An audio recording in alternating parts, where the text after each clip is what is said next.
एक रहस्यमय दरवाजा। एक पुरानी हवेली दिख रही है जिसका एक हिस्सा कब का बंद है। बारिश हो रही है, बिजली चमक रही है। एक छोटी सी प्लेट दिखाई देती है। कमरा नंबर 1000। प्लेट पुरानी है, उस पे खून के छाप जैसे दिखते हैं। आरव, 12 साल का क्यूरियस लड़का, स्मार्ट, एडवेंचरस।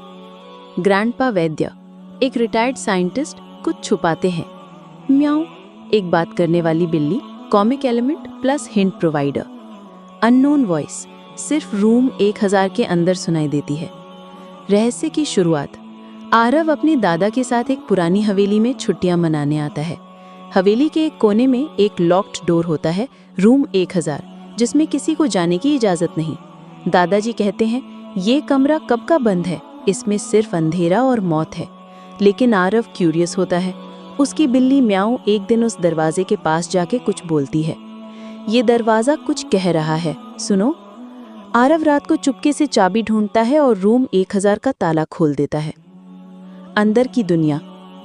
रूम के अंदर कुछ और ही दुनिया होती है। एक ओल्ड लैब जहां दादाजी ने एक एक्सपेरिमेंट अधूरा छोड़ा था। वहां एक मिरर होता है जिसमें से दूसरी दुनिया दिखाई देती है। उस मिरर में एक आवाज आती है, मुझे छुड़ाओ, मैं अंदर फंसा हूं, मैं तुम ही हूं आरव। आरव शॉक हो जाता है। मिरर के अंदर एक और आरव होता है जिसे दादाजी ने एक्सीडेंटली एक एक्सपेरिमेंट में फंसा दिया था। सच्चाई का राज। आरव दादाजी से सच जानता है। असली आरव तो मिरर के अंदर था और जो बाहर था वो एक क्लोन था। दादाजी पूरी दुनिया को एक ही जैसे समझदार लोगों से भरना चाहते थे, इसलिए उन्होंने 1000 नंबर कमरे में क्लोनिंग लैब बनाया था। म्याऊ एक्चुअली एक एआई रोबोट थी जो इस एक्सपेरिमेंट का पहला वर्जन थी। Decision and climax.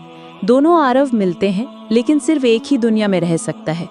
Clone Aarav कहता है, मेरे पास यादें हैं लेकिन मैं झूठा हूँ।